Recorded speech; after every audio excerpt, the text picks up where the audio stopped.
સંસ્કાર, સત્સંગે મળ્યો અવતાર. પ્રાણીના દેહમાંથી હવે મનુષ્યનો દેહ, સત્સંગની અંદર જન્મ મળ્યો.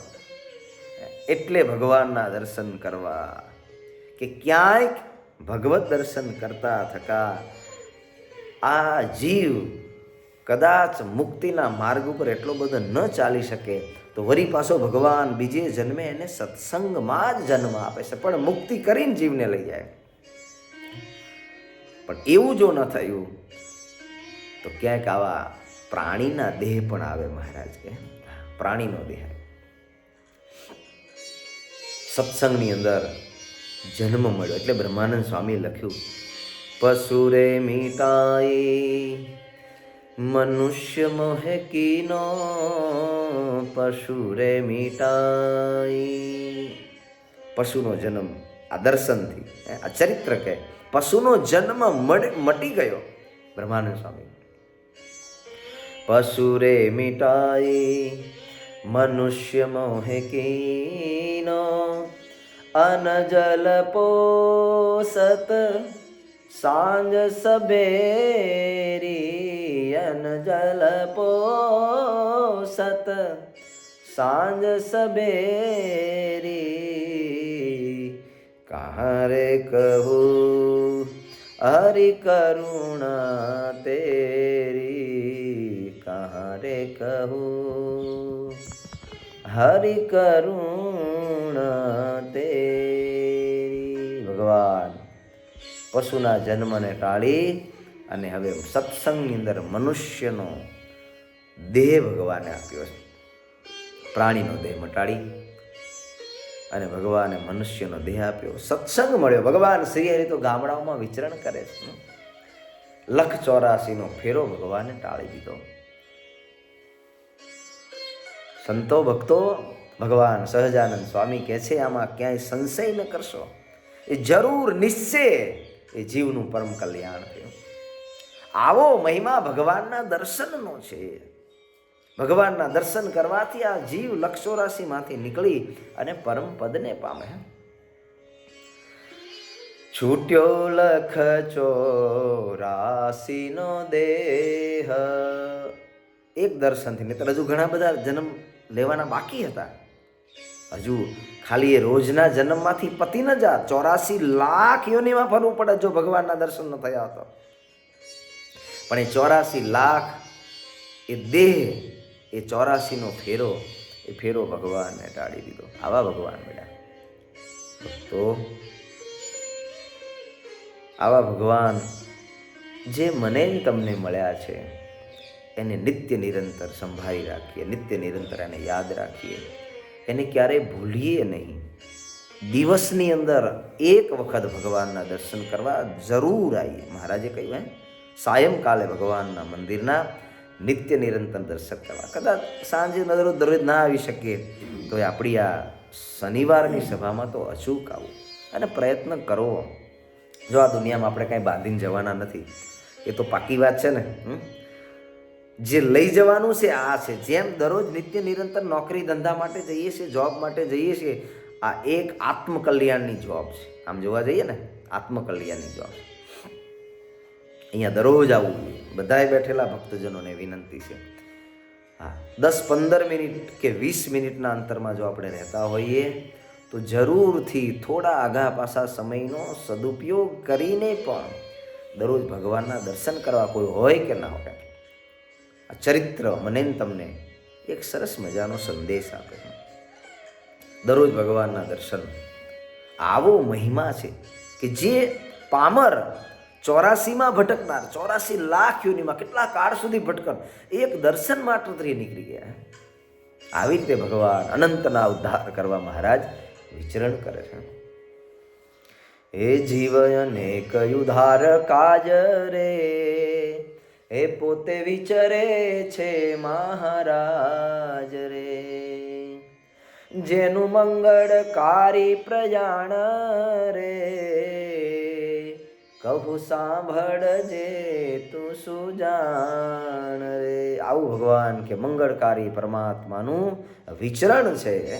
ભગવાન શ્રી હરિ આગળ ચાલતા મહારાજ નાના નાના પર્વતોની હારમાળાઓથી ભગવાન ચાલ્યા. પોતાની દ્રષ્ટિ માંડીને ભગવાન એ જંગલની અંદર પણ રહેતા પશુ પંખીની સામે પ્રભુ દયા દ્રષ્ટિ કરે છે, કરુણા દ્રષ્ટિ કરે છે.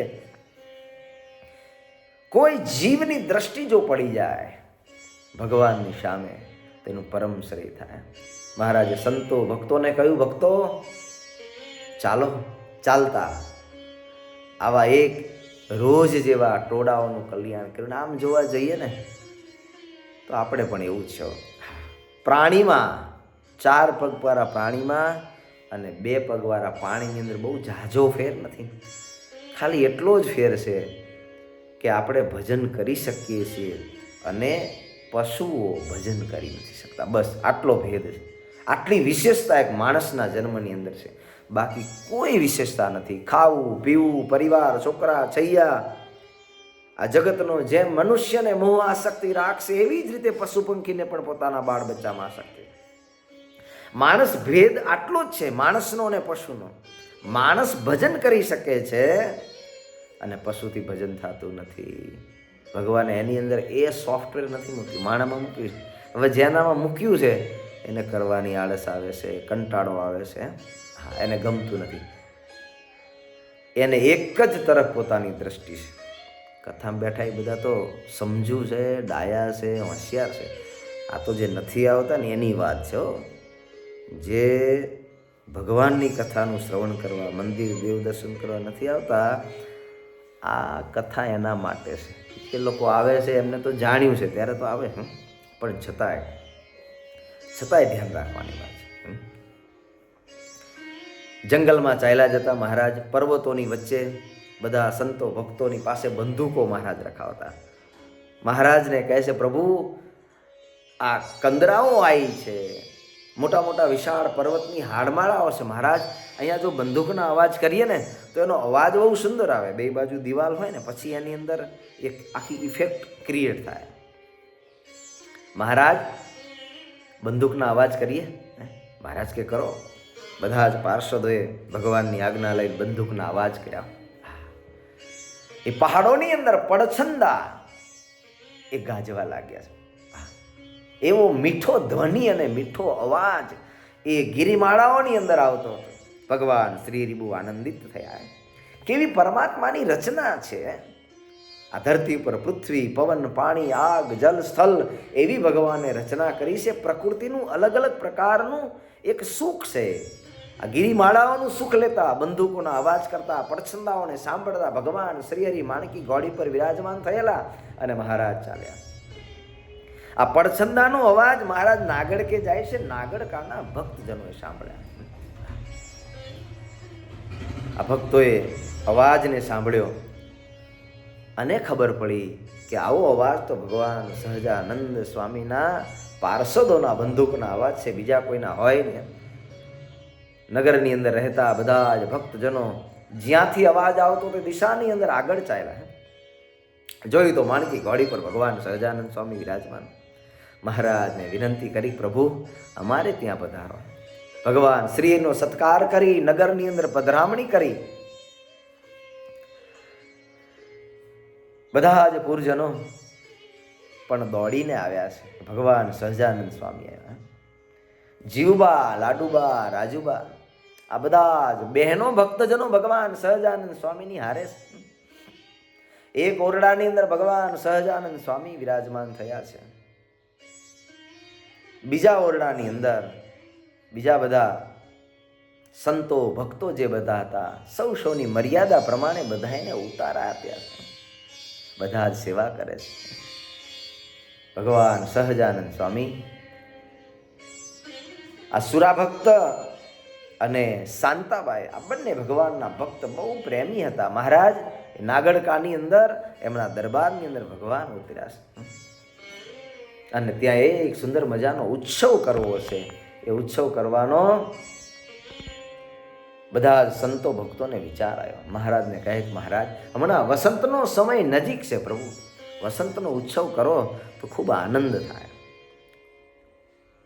સમય પણ એવો સુંદર ચાલતો હતો. ભગવાનને વિનંતી કરી, ભગવાનની પાસે જઈ અને મહારાજને આ વાત